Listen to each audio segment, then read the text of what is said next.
요 바로 앞에 것만 보잖아요. 과거를 보려면 뒤를 돌아봐야 되고, 미래를 보려면 앞으로 쳐다봐야 되고, 지금 바로 앞에 거를 보고 있는데, 앞으로 우리는 뭔 일이 일어날지는 아무도 몰라요. 지금 이북에서 군사를 보냈다고 하는데 그 일이 어떻게 전개될지는 누구 장담할 수 없어요. 그리고 이 예배 끝난 뒤에 또 어떤 일이 일어날지 아무도 모르거든요. 근데 하나님은 과거, 현재, 미래를 동시에 봅니다.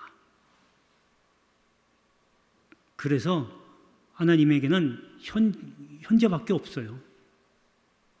그러니까 내가 생각하는 때가 이때가 가장 좋을 때라고, 하나님 이때 기도 응답 주세요, 이때 해주시면 참 좋을 텐데 왜 안 해주셔서라고 할지 모르지만, 하나님은 과거부터 미래까지 전부 다 한 번에 통짜로 보시기 때문에 가장 좋을 때에 주시면 나중에야 그때 돼서 야, 하나님이 그때 그렇게 안 해주신 게 바로 이때를 위함이구나라고는 나중에 알게 돼요. 여러분, 그러니까 우리도 신앙생활은요, 지금 당장 눈앞에 있는 것만 보면 안 돼요. 신앙생활하면서 여러분 다 손해가 있고 희생하며 다 신앙생활 하잖아요.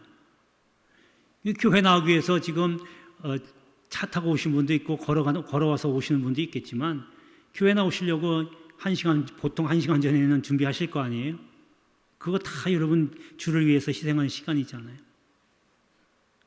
그렇게 하지만 앞으로 내다보면 지금 당장의 손해가 나중에 이익이 될 수 있다라고 하는 거.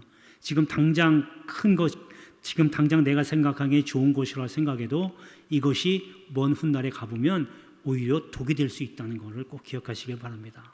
그래서 하나님의 때는 우리 사람이 측량할 수가 없어요. 그러니까 하나님께 맡기시고 항상, 그래서 지금 내가 손해보고 힘들고 어렵고 이렇게 된다 할지라도 하나님이 보시기에는 이것이 나중에 더 큰 복으로 다가올 수 있다라고 하는 것을 믿으시고 멀리 내다보는 그런 신앙을 갖기를 주의 이름으로 축복합니다. 자, 오늘은 열왕기상 19장 14절에서 18절에 있는 말씀을 가지고 엘리야의 이력서라는 제목으로 말씀을 전하겠습니다. 여러분, 이력서는 보통 취직할 때 혹은 알바 구할 때 많이 내잖아요. 그래서 거기에 보면 자기 신상을 적고, 그리고 언제 학교 입학해서 언제 학교를 졸업했고, 또 내가 몇 년도부터 몇 년도까지 몇 년간 어떤 회사에서 무슨 일을 했다라고 하는 그런 경력사항들을 이렇게 쭉 적어서 이제 제출을 하죠. 이게 뭐냐면, 회사에서 당신이 우리의 회사에 들어오려고 하는데 우리 회사에서는 당신에 대해서 아는 게 하나도 없으니까 알 수 있도록 적어보세요라고 하는 뜻이에요. 그러니까 이력서를 통해서 나를 알려주는 거죠. 그러니까 그것도 모자르면 이제 자기소개서라고 하는 것들 또 첨부해서 붙여서 내기도 합니다. 이건 이제 회사의 경우나 그렇죠. 그런데 여러분, 기독교 크리스찬 기업들이 있어요. 이랜드 같은 경우에는 크리스찬 기업이거든요. 그러니까 이런데 이력서를 내려면 그 밑에 신앙생활 경력 같은 거를 쓰게 돼 있어요. 여러분, 그래서 우스갯소리긴 하지만 그런 크리스찬 기업에 넣으려고 하는 건지 몰라도 낮에 사무실에 있으면 전화가 와요. 저 몇 년도에 언제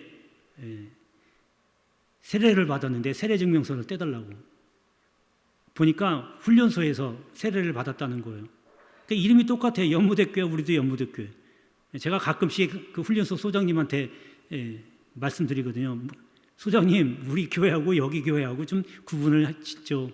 그래서 여기는 정확하게 이제 앞으로 연무대 군인교회라고 하시고, 우리는 연무대 장로교회라고 할 테니까 그렇게 하십시오라고 했는데, 여러분 아시다시피 훈련소 소장이 이전마다 바뀌잖아요.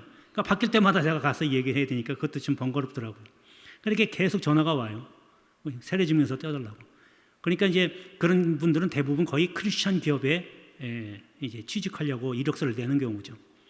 그럼 그런 데는 내가 몇 년도부터 몇 년대까지 몇 년 동안 어떤 교회에서 무슨 기관에서 봉사했다라고 하는 것을 쓰게 되어 있어요. 성가대면 성가대, 교사면 교사, 주방이면 주방, 몇 년부터 몇 년도에 어떤 교회에서 이런 봉사를 했다라고 이렇게 꼭 써야 돼요. 이제 그래서 그 기업에다가 제출을 하죠. 그러니까 그 기업에서 받아보면 세례는 언제 받았고, 이런 교회에서 어떤 봉사를 했구나 알 수 있는 거예요. 그래서 그걸 보고 이제 자기네가 원하는 크리스천들을 선택을 하는 거죠. 자, 그렇다면 이거는 회사의 경우에 그렇죠. 만약에 하나님께 이력서를 제출한다고 하면, 물론 하나님에게는 이력서라는 게 필요 없죠. 우리의 모든 걸 전부 다 아시는데 우리가 이력서, 나 이런 사람이에요 라고 얘기할 필요가 없는 거예요. 하나님 다 아시지만. 그런데 만약이라도 혹시 우리가 그렇게 이력서를 낸다라고 하면 하나님은 뭘 보실까? 아, 얘가 이런 사람이구나. 어떻게 알 수 있을까라고 하는 거죠. 뭐 일반 좀 교회 몇 년 동안에 뭐 교사로서 봉사하고 성가대로 봉사하고 이런 걸 적는다고 하나님이 그걸 보고 결정을 질까? 엘리야가 바로 그런 답이 나오게 돼 있습니다. 그래서 오늘 엘리야가 만약에 이력서를 쓴다면 어떤 사람이라고 썼을까? 나는 이런 사람입니다 라고 쓸 수 있을까? 오늘 한번 본문을 통해서 함께 살펴보겠습니다. 자, 첫 번째는 열심히 있는 사람이라고 이력서에 쓸 수 있어야 됩니다. 여러분, 예레미야는요 하나님께 부르심을 받고 이제 하나님 말씀을 전합니다. 그리고 이스라엘 백성에게 이야기를 합니다. 예레미야는 유다가 마지막 멸망할 때쯤 활동했던 선지자입니다. 이스라엘 백성에게 말합니다. 이제 바벨론이 침략할 건데 너희는 그거 대항하지 말라. 그냥 순순히 항복해라. 이것이 너희가 살 길이고 또한 하나님의 뜻이다. 하나님이 그렇게 전하라고 하니까 그대로 전한 거예요. 그런데 이스라엘 백성은 오히려 그 말을 듣고 무슨 소리 하냐고. 우리가 어떤 나라인데 하나님이 지켜줄 거라고. 오히려 그 말을 무시하고 핍박하고 때리고 웅덩이에 파서 묻어두기도 하고 막 이런 박해를 합니다. 그러니까 예레미야가 이제 나 더 이상 말 안 할래. 그리고 이야기를 안 합니다. 하나님의 말씀을 전하지 않으니까 이제 속에서 불이 나는 거예요. 그래서 뭐라 그러면 내가 잠잠하려고 했는데 내 마음의 중심에 불 붙는 것 같았다라고 합니다. 그래서 말을 전하지 않을 수가 없다라고 합니다. 그러니까 뭐예요? 예레미야는요 하나님께도 열심히고 이스라엘 백성에게도 열심이었다는 거예요. 그 열심이 불 붙는 불 같은 열심이었다는 겁니다. 여러분, 우리가 예수를 믿어도 그냥 건성건성 믿는 게 아니고 열심을 다해야 돼요. 최선을 다하라고 그러잖아요. 세상 사람들은. 우리는 오늘 예레미야가 그렇게 불 붙는 것 같이 열심을 낸 것처럼 여러분 신앙생활에도 열심을 내십시오. 여러분, 이제 때가 얼마 남지 않았다고 분명히 말씀드렸잖아요. 그래서 물론 하나님께서 그 믿음을 다 걸러내시긴 하겠지만 중심에 불 붙는 듯한 열심이 없으면 그냥 여러분 왔다가 갔다가 그냥 마당만 밟는 그런 신앙생활이 될 수밖에 없어요. 하나님의 은혜는 하늘에서 내려옵니다. 여러분, 하늘에서 내려오는데 그 은혜를 왜 다 못 받아요? 주일날도 은혜가 내려오고요. 찬양할 때, 구역 예배 드릴 때, 기도할 때 다 하나님이 은혜를 주십니다. 그런데 누구는 받고 누구는 못 받아요? 여러분, 열심이 없는 거예요. 열심이 있다는 건 무슨 얘기예요? 관심에서 출발하는 거거든요. 내가 교회에 열심이 없다. 교회에 관심이 없는 거예요. 이름 석자만 올려놓고 그냥 주일날만 왔다 갔다 하는 거예요. 얼굴 도장만 찍고 가는 거예요. 그래도 난 내 할 도리 다 했다라고 하는 거죠. 그런 사람에게 어떻게 하나님께서 은혜를 주시겠냐고요. 그러니까 여러분, 만약에 너 이력서 좀 내놔봐 라고 한다면 거기에 나는 열심히 있는 사람입니다라고 그 이력서에 적을 수 있을 정도가 돼야 되는 거예요. 할렐루야, 할렐루야. 그러니까 여러분, 주님 언제 오실지 모르기 때문에 여러분에게 주어진 시간 동안 열심히 모이시고 열심히 활동하시고 열심히 예배드리세요. 그러면 하나님을 만나고 경험하게 될 줄로 믿습니다. 자, 오늘 본문을 이제 한번 보겠습니다. 본문 14절에 보면요, 그가 대답하되 내가 만군의 하나님 여호와께 열심히 유별하다라고 했습니다. 자, 이 말씀은 어떻게 해서 나오냐면요, 엘리야가 바알 선지자와 아세라 선지자 850명 불러다가 누가 섬기는 신이 진짜 신인지 한번 시험해보자, 한번 해보자라고 합니다. 그래서 갈멜산에 다 모이라고 합니다. 니네가 섬기는 신을 한번 불러봐라. 대답하나 안 하나? 안 되죠. 밤새도록 다음날 해도 안 돼요. 그러니까 엘리야가 제단을 쌓아놓고 기도합니다. 내가 하나님의 종인 것과 하나님이 우리 여호와가 하나님이 되심을 알게 해달라고 기도합니다. 다 기도 끝나자마자 하늘에서 불이 떨어지면서 제단을 다 핥아버립니다. 여러분 이거 장면이 어마어마하게 웅장했을 거예요. 그 현장에는 없었지만. 그러니까 선지자들이 깜짝 놀라서 다 도망가죠. 다 잡아서 죽이라고 합니다. 850명을 다 죽였어요.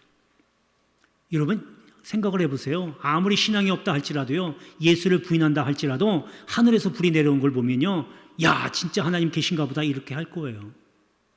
그런데 그런 하늘에서 내려오는 불을 봤음에도 불구하고 당시 아합의 왕 아내 이세벨이 저 엘리야를 죽이겠다고, 내가 맹세하건대 너 꼭 잡아서 죽이겠다고 아주 일을 갑니다. 그러니까 엘리야가 실망을 한 거예요. 이렇게까지 했는데 하나님을 모르다니.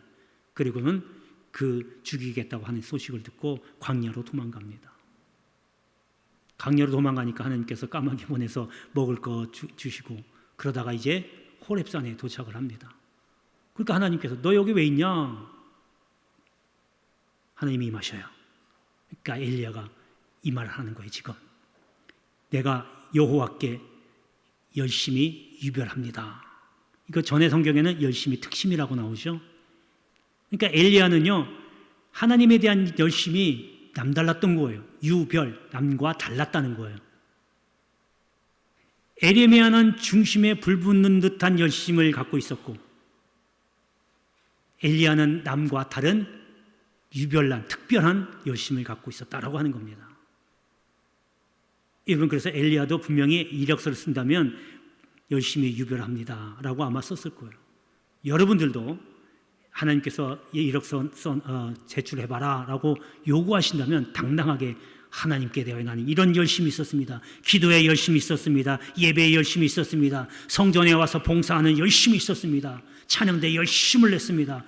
어디 교제하고 어디 빠지지 않고 열심을 냈습니다라고 단 한 줄이라도 쓸 수 있는 그런 여러분 되시기를 주의 이름으로 축원합니다. 자, 두 번째 사람은요, 사명의 사람이라고 이력서에 쓸 수 있어야 됩니다. 여러분, 사도 바울, 여러분 잘 아시는 사도 바울은요, 원래 예수님을 핍박했던 사람입니다. 예수 믿는 사람들을 잡아다가 옥에 가두고 그렇게 모질게 교회를 핍박했던 사람이에요. 사실상 어떻게 보면 하나님 입장에서 보면 저거 잡아다가 그냥 목숨을 그냥 가져가 버리기만 해도 누가 뭐라고 할 사람도 없고 이상할 게 없어요. 하나님이 안 불러가요. 오히려 다메섹으로 또 예수 믿는 사람 잡으러 가다가 거기서 부활하신 예수님을 만나게 합니다. 거기서 완전히 고꾸라지고 회심하고 그리스도인이 돼요. 완전히 사람이 바뀌어버린 거예요. 그리고 하나님께서, 주님께서 사명을 줍니다. 이방인을 위한 나의 그릇이라고 하는 거예요. 그러니까 전도하라, 선교하라는 사명을 주십니다. 그래서 사도 바울은요, 회심하고 나서 뭐라고 하냐면 내가 죄인 중에 괴수다라고 고백하면서 선교의 사명, 복음 전하는 데는요, 목숨을 귀한 걸로 여기질 않아요. 온 힘을 다해서 선교하고 복음 전하고 거기에 충실하게 선교 사명을 감당하게 됩니다. 그래서 여러분 지금 이 세계의 역사가 이렇게 바뀌어버린 거예요. 만약에 유럽에 가서 지금 계속 복음을 전했잖아요. 아시아 쪽으로 와서 복음을 전하려다가 예수의 영이 허락을 안 해요. 만약에 그때 아시아로 와서 예수의 영이 허락해서 아시아 가서 복음을 전해라고 한다면 아마 어쩌면 우리 아시아가 유럽과 같은 막강한 나라가 됐을 거예요. 그런데 그때 하나님께서 허락하지 않냐고 무슨 계획이신지 모르지만 유럽 쪽으로, 이탈리아 쪽으로 유럽으로 해서 복음이 증거가 되고 거기가 예수의 나라, 기독교가 전해지는, 그리고 지금까지도 막강한 나라가 되었잖아요. 여러분, 우리도 마찬가지로 하나님께 분명히 사명을 받았습니다. 근데 그 사명을 모르신 분들이 아직도 있어요. 왜냐? 그 증거가 뭐냐? 아직 여러분들 살아있잖아요. 살아있는 것 자체가 하나님의 일이 있다라고 하는 거예요. 하나님이 여러분들이 이 땅에 있으면서 살면서 이제 할 일이 없다라고 하면 하나님은 알아서 그냥 불러가세요. 아이고 왜 더 이상 못 살겠어 힘들어. 여러분 그런 말씀 하지 마세요. 하나님이 여러분 일 다 했다라고 하면 그냥 알아서 불러가셔요. 아직 안 불러가는 이유는 할 일이 남아있는 거예요. 아, 목사님 아직도 이게 걷기도 힘들고 맨날 몸이 아파서 병원 가는데 내가 뭔 일을 해요. 교회 가서 봉사도 못하고 눈이 침침해가지고 성경도 잘 못 읽는데 내가 뭔 일을 하겠어요. 여러분 왜 그렇게만 찾으세요? 눈 감아도 집에 있어도 여러분 할 수 있는 일들이 있잖아요. 하나님을 위해서 할 수 있는 일. 만나는 사람마다 복음 전할 수 있고 예수 전할 수 있고 집에 있을 때 침침하고 성경 잘 안 보이고 움직이지 못하면 무릎 꿇고 아니면 누워서라도 기도할 수 있잖아요. 그게 할 일이에요. 아유 예수가 어디 있고 천국이 어디 있고 여러분 그런 말씀 하지 마세요. 생명은 주권은 하나님께 있습니다. 안 불러가고 아직까지도 이 땅에서 내가 살고 있다라고 하는 것은 하나님을 위한 일이 남아있기 때문이니까 여러분 세상 일을 하려고 생각하지 마세요. 세상 일은 그냥 내가 살기 위한 생활수단의 보조일 뿐이지 그거에 목숨 걸고 거기에 돈 버는데 목숨 걸고 돈을 위해서 내가 살려고 하면 하나님의 일을 언제 하실 거예요?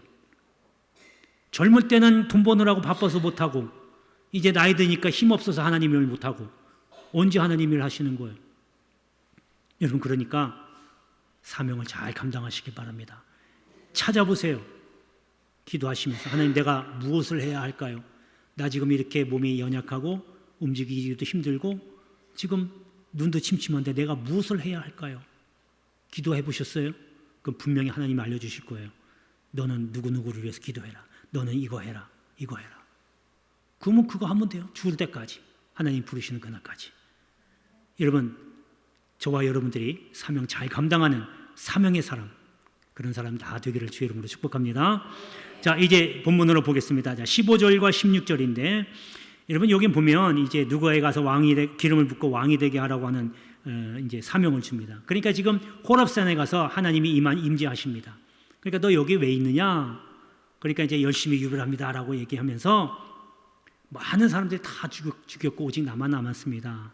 그러니까 하나님이 뜬금없이 갑자기 너 누구에게 가서 기름 부어 왕이 되게 하고 왕이 되게 하고 왕이 되게 하고 또 엘리사에게 가가지고 기름 부어서 너 뒤를 대신해서 선지자가 되게 하라. 이건 새로운 사명을 주신 거예요.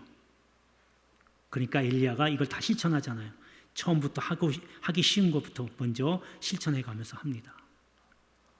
여러분 분명한 하나님이 주신 사명이 있습니다. 하나님께서 너 또 이력서 써라. 그러면 분명히 그 이력서에도 저는 사명을 잘 감당한 사람입니다. 사명의 사람입니다. 라고 쓸 수 있는 그런 여러분 되시길 주의 이름으로 축복합니다. 자, 마지막 세 번째는요. 도움의 사람입니다. 여러분 바나바는요. 아주 경건한 일꾼입니다. 바울이 아까 좀 전에 말씀드린 대로 다메섹으로 가는 도중에 부활하신 예수를 만나가지고 회심을 하잖아요. 그리고 3년 동안 아라비아 광야 가서 기도하고 기도 훈련 마치고 이제 오는 거예요. 그리고 이제 예수를 전거합니다. 예수가 그리스도입니다. 그리고 이제 사도 바울이 이제 제자들하고 예수의 제자들하고 같이 복음 전해야 되겠다. 교제를 나눠야 되겠다라고 하니까 제자들이 믿지를 않는 거죠. 지금 저 사람이 며칠 전만 해도 몇 년 전만 해도 예수 믿는 사람 잡아다가 감옥에 가뒀던 사람인데 우리하고 같이 복음을 전한다? 이거 이해가 안 가는 거죠. 그때의 바나바가 중간 다리 역할을 하는 거예요. 아니야, 이 사람 정말 열심이야. 그때 다메섹으로 가던 그 길 도중에 예수를 만났고 그 뒤로 회심해서 예수가 그리스도라고 많은 사람들에게 전하고 있어. 이렇게 해서 사도들하고 같이 합류해서 복음을 전하게 합니다. 그러니까 사도 바울은요, 이제 바나바는 바울에게 있어서 도움을 준 사람이에요. 사도들하고 같이 복음을 전할 수 있도록 다리 역할을 해준 도움을 준 사람이에요. 또 그뿐이 아니죠. 자, 그리고 나서 이제 바울이 바나바와 같이 1차 첫 번째 전도 여행을 갑니다. 이제 그 전도 여행을 가다가 그때 마가 요한, 바나바의 조카 마가 요한하고 마가복음을 쓴 마가입니다.